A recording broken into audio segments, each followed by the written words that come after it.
Bonjour à toutes et à tous et bienvenue pour ce premier webinaire sur LinkedIn de l'AFM Téléthon consacré à la mobilisation des entreprises. Nathalie Palomino, je suis responsable partenariat au sein de l'AFM Téléthon en charge du développement des partenariats avec les entreprises et j'ai le plaisir d'animer ce webinaire aux côtés de Pierre. Bonsoir Nathalie, bonsoir à tous. C'est un vrai plaisir de vous rejoindre aussi pour ce webinaire au cours duquel nous allons vous présenter toutes les clés pour organiser une animation Téléthon dans votre entreprise. Au sein de l'AFM, je suis responsable du réseau des coordinations du Téléthon. Ce sont des équipes de bénévoles sur le terrain qui sont motivées et expérimentées pour vous apporter le conseil et l'appui dans le cadre de votre projet. Et nous avons également la chance d'avoir à nos côtés François Lamy, qui est vice-président chargé du Téléthon. Bonjour, merci. Nous aurons également le plaisir de recevoir 2 représentants d'entreprises qui pourront témoigner de leur expérience en tant qu'organisateurs d'un Téléthon. Sophie Marquier nous rejoint en direct. Sophie est assistante de direction chez Gefiroga, qui est un groupement de sociétaires intersports implanté dans la région sud-ouest de la France. Sophie, vous allez nous expliquer tout à l'heure pourquoi et comment vous soutenez le Téléthon. Bonsoir Sophie. Bonsoir. Et nous retrouverons également, après l'interview de Sophie, celle qui a été enregistrée la semaine dernière, d'Olivier Monel. Olivier Monel est directeur de site du groupe SAB. Le groupe SAB, c'est un groupe familial industriel qui est basé dans la Loire. Et Olivier, comme Sophie, nous partagera l'expérience de son entreprise.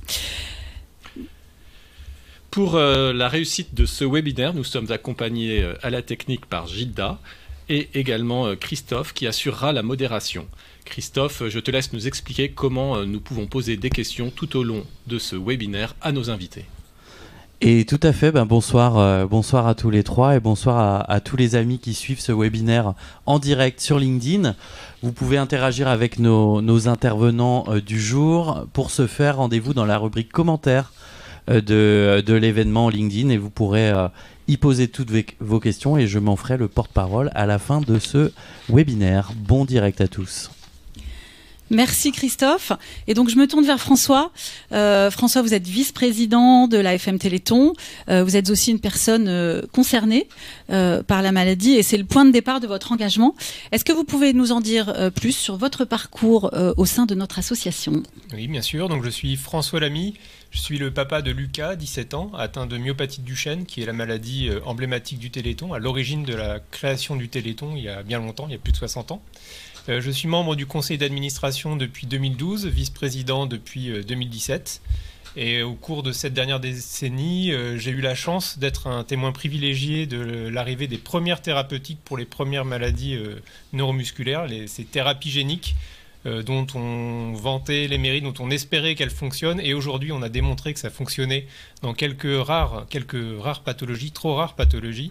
Et donc aujourd'hui, au sein du conseil d'administration, on fait le maximum pour pouvoir accélérer ces recherches, pour que ces premières victoires se multiplient, pour que ces thérapeutiques profitent à un maximum de malades.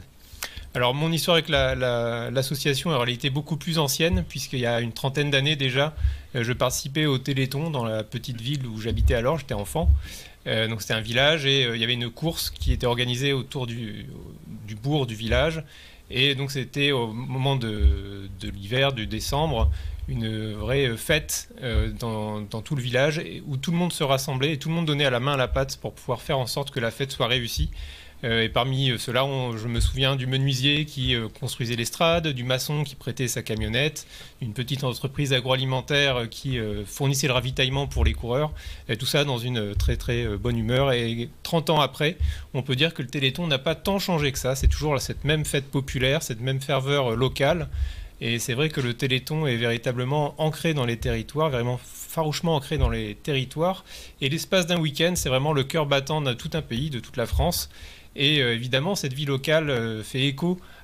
Si cette vie locale existe, c'est grâce à un réseau de PME notamment qui est très fourni, très important. Ce sont des millions de PME partout en France.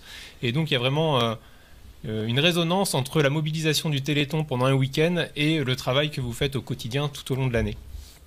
Donc c'est pour ça que je suis très heureux aujourd'hui de pouvoir vous dire merci pour votre mobilisation à nos côtés depuis fort longtemps pour certains d'entre vous. Vraiment un grand merci.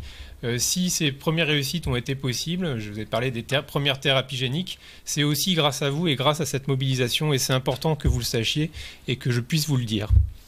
Et plus que jamais, on a besoin de cette mobilisation, puisque comme je vous l'ai dit, il reste encore beaucoup de chemin à parcourir. Et donc, pour le prochain Téléthon, les 8 et 9 décembre 2023, on compte encore une fois sur vous. Pendant ces 4 mois, de maintenant jusqu'au Téléthon, c'est une force, une mobilisation extraordinaire qui se produit avec des particuliers, des associations, mais aussi des communes et des PME dont vous êtes les représentants, qui s'engagent pour nous pour une action solidaire dans toute la France. Voilà. En effet, François, en effet, merci beaucoup. On a effectivement plusieurs milliers d'entreprises qui sont engagées dans des actions Téléthon. Alors, il s'agit de grands comptes comme Optique 2000 ou le groupe La Poste, Carrefour ou EDF, mais aussi des PME comme Gefiroga ou le groupe SAB qui vont témoigner tout à l'heure. Nous avons également des commerçants, artisans, des indépendants. Par exemple, depuis 2020, une très belle opération mobilisation estivale des campings que nous avons initiée avec la fédération qui représente la profession des campings, la Fédération nationale de l'hôtellerie de plein air. Ce sont plus de 200 campings qui se mobilisent et qui chacun collectent des fonds pour le Téléthon.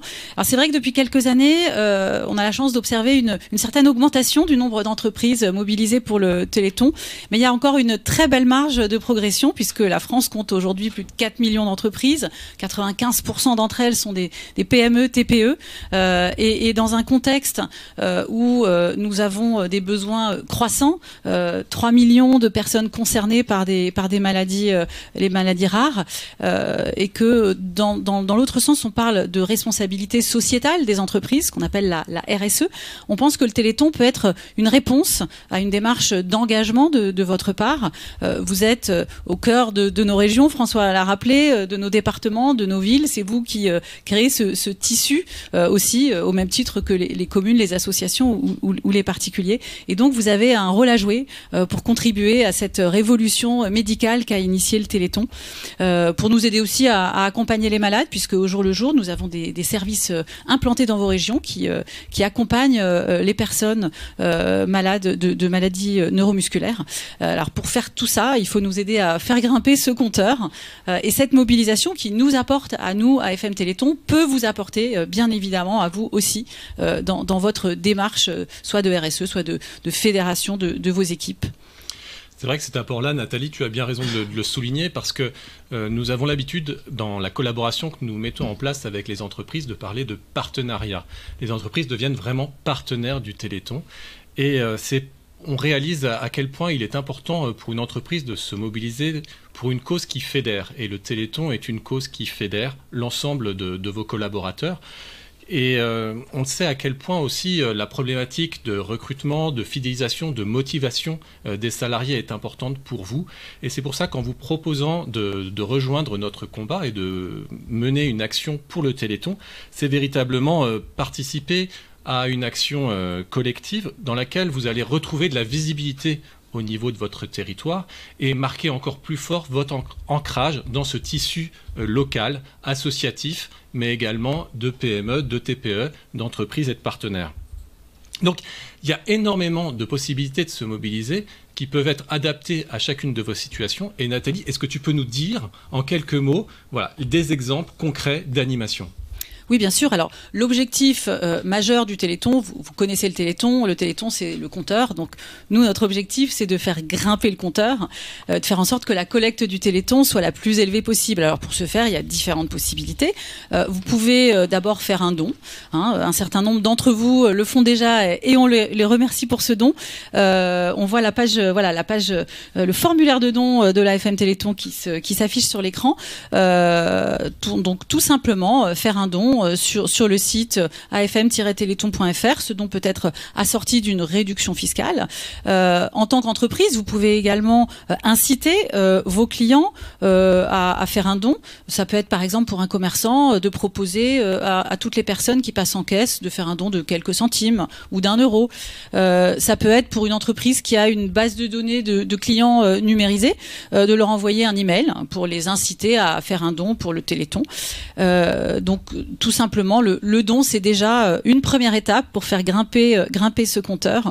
Vous n'avez pas le temps d'organiser d'animation. Vous pouvez soutenir une animation qui est organisée dans votre ville, par la commune, par des associations sportives. Le réseau de bénévoles dont Pierre a parlé peut vous aider à vous mettre en relation avec tout ce qui se passe sur votre territoire en termes d'organisation, d'animation Téléthon. Vous pouvez tout simplement marquer votre soutien au Téléthon en mettant en avant dans votre entreprise, dans vos vitrines, dans vos espaces grand public, la campagne, les affiches du Téléthon qui s'affichent sur votre écran afin de nous donner plus de visibilité. Plus de visibilité, c'est aussi plus de dons, in fine, sur le compteur. Si vous avez un petit peu plus de temps, si vous voulez mettre de l'énergie, si vous voulez fédérer vos équipes, vous pouvez organiser au sein de l'entreprise des animations de soutien au Téléthon. Par exemple, une vente de produits avec un reversement au Téléthon. Alors, que peut-on vendre? On peut tout simplement organiser un petit événement interne, un café solidaire, un moment de convivialité qui réunit l'ensemble des collaborateurs. Certains font des gâteaux, d'autres vont préparer le café. Tout le monde se réunit un matin, puis certains achètent le café et les gâteaux qui auront été préparés par les autres. Et puis toute cette collecte, toute cette recette est reversée au Téléthon. Donc c'est quelque chose d'assez simple et de forcément très sympathique et convivial quand il est organisé dans l'entreprise. On peut aussi, Pierre, je crois, proposer des défis sportifs. Exactement, c'est vrai que les défis alimentaires sont toujours bien reçus, mais il est important de se maintenir en forme et les défis sportifs rencontrent un énorme succès également. Aujourd'hui, la pratique du sport est vraiment au cœur de notre quotidien et on veut développer l'activité physique à travers la marche ou d'autres exercices. Ça contribue à la qualité de vie au travail. Et donc, proposer un défi sportif Téléthon au sein de votre entreprise s'inscrit totalement dans l'ère du temps. L'ère du temps, on en parle. Vous savez que nous sommes actuellement dans la période pré-olympique et nous avons mis en place pour vous une application spéciale pour les entreprises qui permet, avec une très grande simplicité, de mobiliser vos collaborateurs qui se connectent à cette application, réalisent une activité physique qui peut être la course, la marche ou bien même de la natation ou du vélo. Et chaque kilomètre parcouru, chaque effort fourni alimente un compteur en points. Et ce compteur en points, ensuite, se transforme grâce à l'engagement de votre entreprise en un don, bien évidemment, déductible. Voilà quelques exemples, Nathalie, que nous avons pu évoquer, mais je pense que concrètement, c'est toujours plus intéressant d'avoir un véritable témoignage d'organisateurs du Téléthon. Exactement, et donc nous allons sans plus tarder nous tourner vers Sophie Marquier. Sophie qui est avec nous en direct. Et Bonsoir. Bonsoir Sophie. Donc Sophie, vous travaillez chez Gefiroga qui soutient le Téléthon depuis 2019. Donc nous allons bientôt fêter les 5 ans de ce partenariat. Donc un grand merci d'être avec nous ce soir. Est-ce que vous pouvez d'abord nous décrire rapidement votre entreprise et puis nous dire surtout pour quelles raisons elle s'est engagée il y a maintenant 5 ans pour le Téléthon? Donc déjà, merci de me donner la parole. Donc je fais partie du groupe Gefiroga, qui est un groupe familial qui emploie environ 450 personnes. Il regroupe un grand magasin de Lyca, un hypercentre de Toulouse, qui possède son restaurant, chez Giland. Nous avons 10 magasins à l'enseigne Intersport, 2 magasins à l'enseigne Intersport Outlet et 4 magasins à l'enseigne Backstore.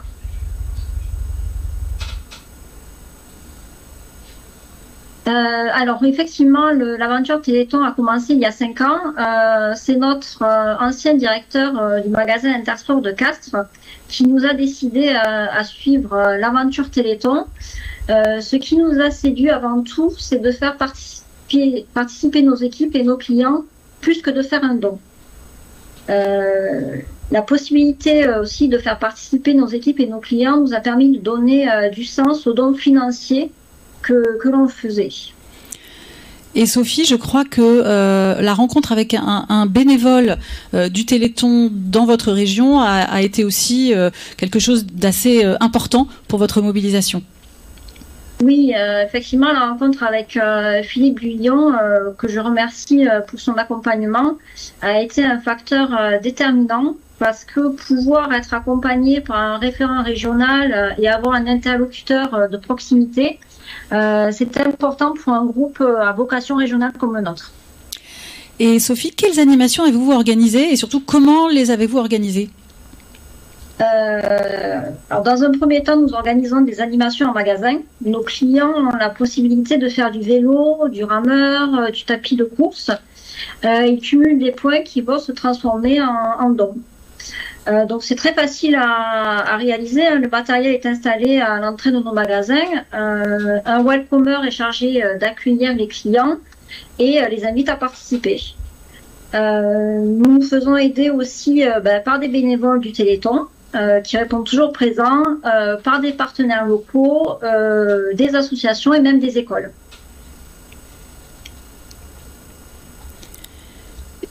Et vous avez également, je crois, Sophie, initié depuis 2 ans une participation au challenge Téléthon Challenge Inter-Entreprise, la fameuse application dont nous avons parlé avec United Heroes. Tout à fait. Il nous manquait quelque chose pour faire participer les équipes de notre siège social, même si elles allaient en magasin. Il nous manquait quelque chose pour créer la même émulation qu'en magasin. Et lorsqu'on nous a proposé le challenge, ça a été un peu la cerise sur le gâteau pour nous. Parce que toutes nos équipes, du coup, ont pu participer. Et ça a créé un véritable engouement sur tout le mois de décembre, en plus, puisque ça dure 1 mois. En plus, avec cette application, donc comme vous l'avez dit, pas besoin d'être un grand sportif pour cumuler des points. Toutes les activités physiques comptent, même le ménage. Ça concerne vraiment tout le monde. Et alors Sophie, comment communiquez-vous sur votre mobilisation ? Alors une quinzaine de jours avant le début des animations, nous communiquons classiquement sur les réseaux sociaux, on met des affiches en magasin. Et comme la récurrence de l'animation du Téléthon depuis 5 ans fait que nos équipes sont vraiment tiennent vraiment à cette animation, donc ils en parlent beaucoup aussi à nos clients. D'accord, donc une communication de bouche à oreille qui maintenant se fait naturellement et que finalement vos clients et vos collaborateurs attendent maintenant chaque année. Oui, tout à fait. Et alors quels sont les résultats de cette belle mobilisation ?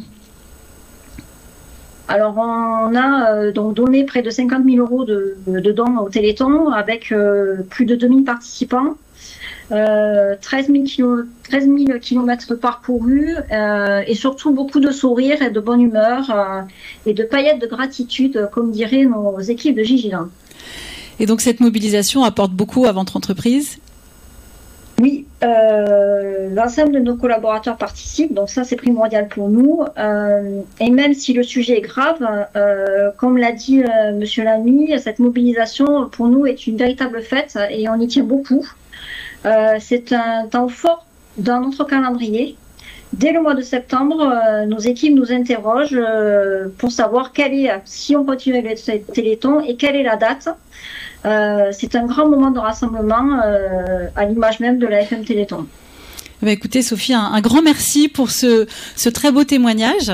Encore une fois, nous allons fêter nos 5 ans de partenariat avec Gephiroga, un partenaire fidèle comme beaucoup de partenaires du Téléthon, et on espère que ce témoignage vous aura donné envie, vous aussi, de vous mobiliser, puisque le Téléthon, vous le constatez, pour une entreprise, c'est une occasion de mobiliser non seulement ses collaborateurs, mais aussi ses clients, et puis son environnement, son territoire, de rentrer dans cette grande communauté de solidarité et d'y impliquer bien au-delà de son cercle simple d'entreprise. Pierre, oui. Pour accompagner dans cette mobilisation, Sophie nous a relevé l'importance de la FM Téléthon en local. Exactement.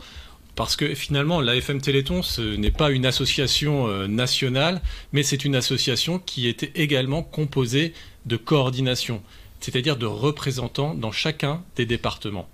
Et ça, c'est vraiment important, puisqu'on parlait de cette notion de partenariat qui se met en place dès lors que vous organisez un Téléthon. Mais c'est un partenariat qui se vit dans un esprit de famille. Et cet esprit de famille, il est entretenu par les bénévoles mobilisés sur le terrain. Ces bénévoles sont formés, sont aptes et ont une expertise pour vous apporter du conseil, des outils, mais également favoriser le partage d'expériences, qui fait qu'à aucun moment vous vous retrouvez démunis dans la mise en œuvre de votre projet. Nous sommes tous là, à vos côtés, pour vous soutenir dans ce bel élan de mobilisation et en faire un bel événement, et un événement à la fois convivial, festif, mais également un événement solidaire qui permet de faire avancer la recherche.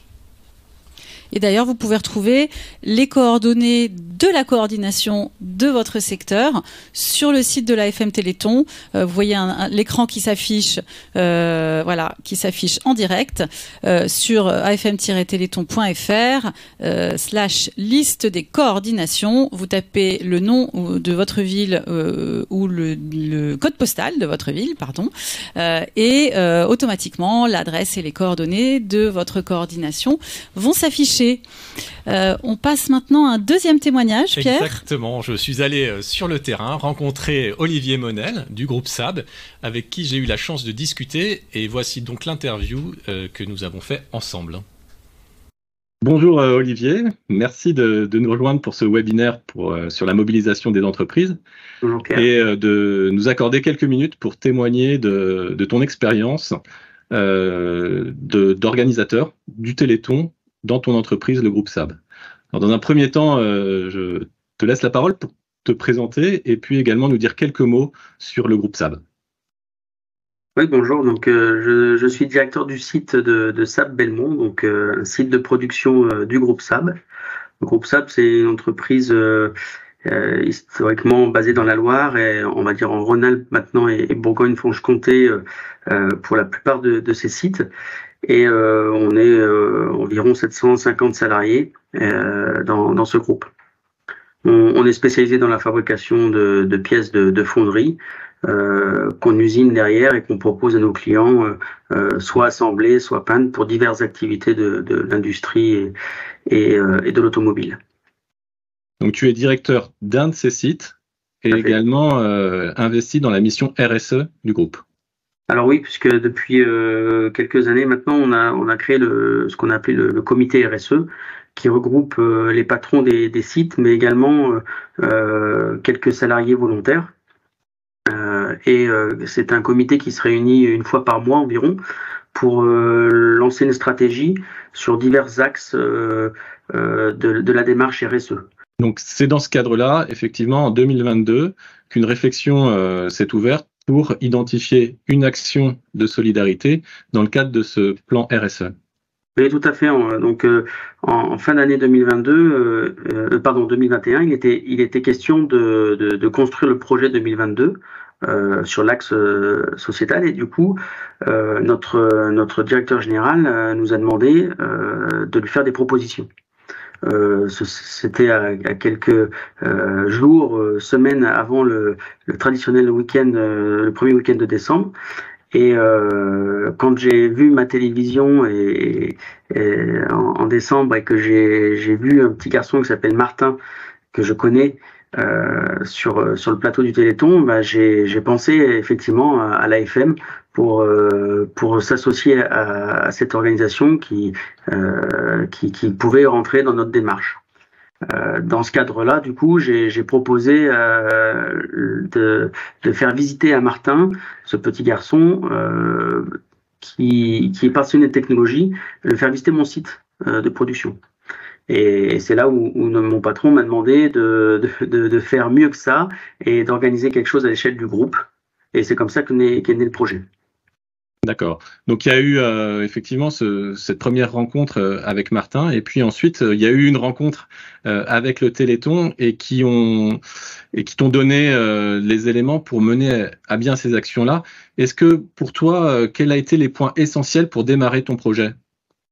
Eh bien, effectivement, on est rentré en contact rapidement avec des salariés et des bénévoles de l'AFM qui m'ont beaucoup aidé à construire, à faire partager les expériences passées pour adapter ce qui se fait, ce qui doit se faire, comment ça doit se faire, pour respecter aussi les règles et pour démarrer en fait le projet. Donc, ce projet, effectivement, tu vas nous le présenter dans les détails, mais avant ça, quelle était finalement pour toi la finalité de cet engagement et de cette action que tu as entrepris en 2022?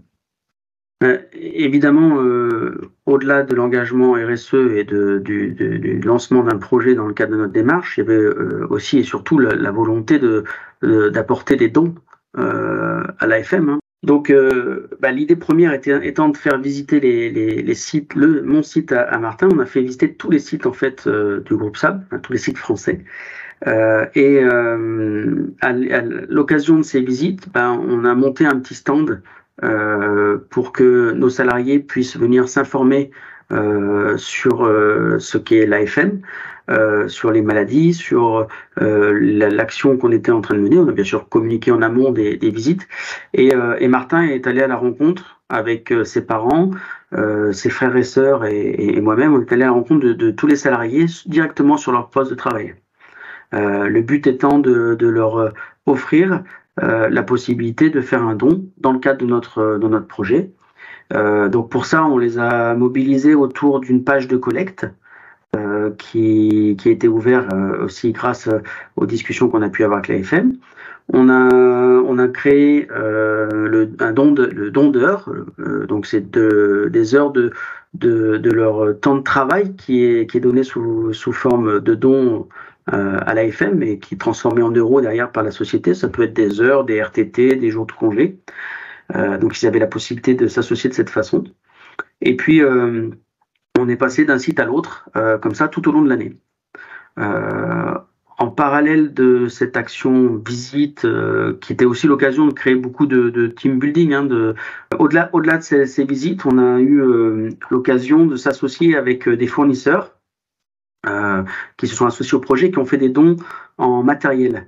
Des clients et des fournisseurs qui se sont associés en matériel, c'est-à-dire qu'on a pu créer un événement type tombola. Et du coup, on a mobilisé les 750 salariés du groupe, ceux qui le souhaitaient en tout cas, pour aller vendre des carnets de tombola, des billets de tombola dans leurs entourages respectifs.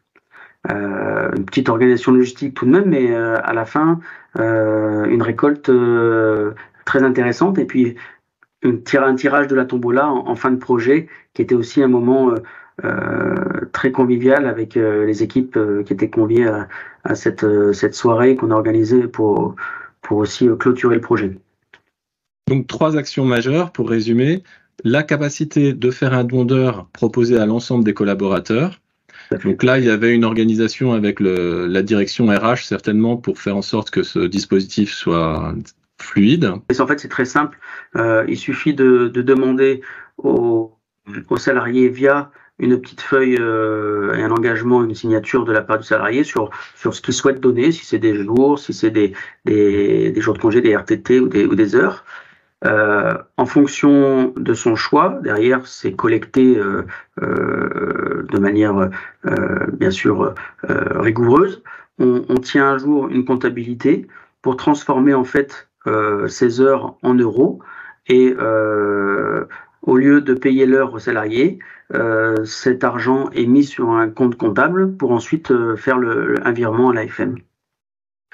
Ça ouvre la possibilité, comme un don en numéraire, quand vous faites sur la page de don ou directement sur le site de l'AFM, ça vous ouvre le droit à la défiscalisation, que ce soit à titre perso ou à titre pro pour les entreprises. C'est juste le pourcentage de défiscalisation qui change. Donc ça, c'était une action importante. Il y a eu la page de collecte qui effectivement est un dispositif clé en main proposé par l'AFM Téléthon et qui a donc cette possibilité aussi de générer un QR code qui peut largement être diffusé. C'est ça, en fait, on avait placardé le QR code qui est renvoyé directement sur le lien de la page de don. Et on avait placardé ce QR code sur nos PC. Et lors de nos réunions avec nos clients, nos fournisseurs, on leur demandait de s'associer au projet de cette manière. Donc certains l'ont fait à titre perso, d'autres à titre pro, d'autres les deux. Et ça a fait grimper le compteur sur la page de collecte tout au long de l'année. La finalité a été de créer aussi une soirée, un événement, on va dire, convivial et du coup caritatif qui a permis de clôturer le projet. Où on a rassemblé les équipes sur le site de Belmont, qui était mon site et le site initiateur, pour pouvoir tirer la tombola et permettre de faire une remise de chèque à l'AFM à ce moment-là. Bien. Merci beaucoup pour tout l'ensemble de ces explications. Et pour conclure, en fait, on le dit souvent, parfois quand on se donne, on reçoit au centuple. Est-ce que toi, au niveau personnel de cette expérience-là, tu as retiré un bénéfice particulier, et au niveau de l'ensemble du groupe, quel a été aussi le bénéfice de cette mobilisation? Pour faire suite à ce que je disais sur la dernière soirée du projet, on a pu remettre un chèque de 53 000 € à l'AFM, et quand on peut largement imaginer la fierté que les équipes et moi-même avons eu à mettre un chiffre sur les efforts de l'année. Déjà, ça, c'était une première grande satisfaction, que de se dire que cet argent, on sait où il va et on sait à quoi il va servir. Et puis, au-delà de l'argent et du don, il y a comme j'ai dit un petit peu tout à l'heure, il y a le team building, il y a les événements conviviaux qui ont été organisés tout au long de l'année autour de ce projet, qui ont soudé les équipes. Les équipes se sont vues dans des circonstances complètement différentes de leur quotidien. Et ça a marqué les esprits de beaucoup, et ça a été une grande fierté de tout le monde. Merci beaucoup Olivier pour ce témoignage. Merci pour ton engagement. Bravo au groupe SAB et à l'ensemble des collaborateurs qui se sont mobilisés pour cette belle collecte. Alors on remercie évidemment Olivier Monel et puis Sophie Marquier. Je crois qu'elle est de retour avec nous, Sophie. Oui. Oui, Sophie, voilà, on avait un petit peu perdu l'image, ça ce sont les aléas du direct. Voilà, on vous reprend à l'image pour vous remercier infiniment de votre mobilisation, de votre fidélité et puis de votre témoignage ce soir dans ce tout premier webinaire. Un grand merci. Avant de conclure, Christophe, y a-t-il des questions sur le chat ou dans les formulaires en ligne ? Oui, tout à fait, cher Pierre. Alors, il y a encore la possibilité de poser des questions dans la section commentaires du live LinkedIn. Pas encore beaucoup de questions, mais on a quelques questions qui nous sont posées via les réseaux sociaux, et j'encourage nos amis à continuer à le faire. Donc, je vous les poserai dans quelques instants. Merci beaucoup. Et donc voilà, nous allons bientôt arriver au terme de cette émission. Je me tourne vers François. Pour conclure, François, avez-vous un message à passer à nos spectateurs ? Alors avant ça, je voudrais vous passer une petite vidéo de Vianney qui a un message à vous dire. Vianney, c'est le parrain de cette édition du Téléthon, dont je rappelle les dates, les 8 et 9 décembre 2023. Salut tout le monde, l'AFM Téléthon, vous le savez, c'est cette association qui regroupe des malades et leurs familles, et puis des milliers de militants aussi, qui ont un objectif commun très clair, vaincre la maladie, vaincre les maladies rares. Cette année, j'ai l'honneur immense d'être parrain du Téléthon. Je serai donc à leur côté. J'y mettrai, croyez-le, toute ma passion, tout mon cœur. Et j'espère bien qu'on sera extrêmement nombreux à être à leur côté, à nourrir l'espoir de ces familles, de ces malades. Et comptez sur moi comme on compte sur vous.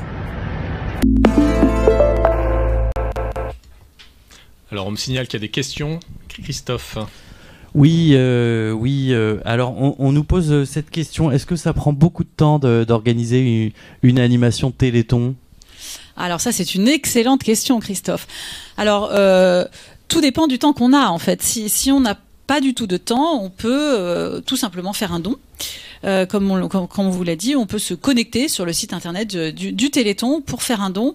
On peut participer, contribuer en la sponsorisant à une animation qui est organisée dans sa ville. On peut également tout simplement mettre en avant la campagne, les affiches dans son magasin, dans son entreprise. Si vous avez plus de temps, vous le voyez avec ce qu'ont organisé le groupe SAB ou Gefiroga. C'est une organisation interne à mettre en place, des personnes bénévoles dans l'entreprise qui vont se charger d'organiser cette animation, bien évidemment avec l'accord de la direction. Et là, évidemment, ça peut prendre un petit peu plus de temps, mais on construit un vrai projet de solidarité dans l'entreprise. Donc il y en a pour tous les goûts et pour tous les timings. Ok, merci pour toutes ces précisions. Nathalie, une deuxième question qui nous est posée, comment on peut faire? Est-ce que vous avez un conseil à donner pour vraiment rassembler le plus largement possible? Comment communiquer largement et faire venir du monde à son animation? Alors, d'abord, utiliser ses propres moyens de communication, ses vitrines, quand on est un magasin, par exemple, ses vitrines, placarder des affiches en caisse, utiliser ses propres réseaux sociaux pour annoncer l'animation. Comme l'a très bien rappelé Sophie, utiliser aussi le bouche à oreille, les collaborateurs qui sont eux-mêmes porteurs de la communication pour cette animation, que ce soit une animation interne ou tournée vers le grand public. Et puis, in fine, sachez que nos coordinations ont elles-mêmes leurs propres réseaux sociaux et qu'elles peuvent vous accompagner dans la communication de vos animations, si ce sont des animations vers le grand public, sur leurs propres réseaux sociaux. Merci Nathalie. Et je vais vous proposer une dernière question. Avant de vous rendre la parole, comment peut-on se procurer les affiches du Téléthon, les banderoles, les ballons? Alors c'est très simple en fait, il y a, comme je vous l'avais signalé, dans chaque département une coordination, c'est-à-dire une équipe de bénévoles formés et disponibles qui peut mettre à votre disposition l'ensemble du matériel de communication, tant au niveau des affiches que des ballons. Et surtout, ce qui est le plus important, c'est également le conseil. C'est vraiment important, effectivement, de pouvoir s'appuyer sur leur expertise pour pouvoir développer votre projet. Donc, retrouvez sur le site internet de l'AFM Téléthon l'ensemble des coordonnées des contacts dans votre département. Et une fois que vous aurez établi un premier échange téléphonique avec eux, un rendez-vous peut très facilement se mettre en place dans votre entreprise pour qu'ils vous expliquent la totalité de la démarche. Plus de questions? Plus de questions, je vous rends la parole. Eh bien, merci Christophe. Nous arrivons maintenant au terme de l'émission. Et donc, Vianney avait un message à vous passer. Et François, je crois que vous avez le mot de la fin. Merci. Dans le prolongement de ce qu'a dit Vianney, l'objectif de l'organisation de l'AFM Téléthon, c'est bien de vaincre les maladies. Donc, je rappelle, 95% des maladies rares restent aujourd'hui sans traitement. À mesure que la recherche accélère, les besoins en financement augmentent aussi. Et donc, plus que jamais, on a besoin de vous. Mobilisez-vous, puisque c'est grâce à vous qu'on pourra y arriver. Donc, encore merci de nous avoir suivis pendant ce live. Et puis, on est tout chousse pendant 4 mois jusqu'au Téléthon pour avoir un super résultat et faire grimper le compteur, exploser, toucher les étoiles et mettre des paillettes dans les yeux de tout le monde, de vos salariés parce qu'ils vont participer à une fête extraordinaire et dans les yeux des enfants qui, eux, vont voir ce compteur grimper et pouvoir imaginer d'avoir un traitement bientôt, de maintenir cet espoir qui est si important pour eux, qui vraiment les booste pour toute l'année. Donc encore merci à vous et on est à fond. Merci beaucoup, merci de nous avoir suivis. Merci Pierre, merci François de votre présence, de vos témoignages. Merci à Sophie et Olivier. Merci Gilda à la réalisation et Christophe à la modération. On va maintenant rendre l'antenne après ce premier webinaire et surtout, n'hésitez pas, contactez-nous dès que possible. Vous mobilisez-vous. L'adresse du service partenariat s'affiche sur votre écran. À très bientôt.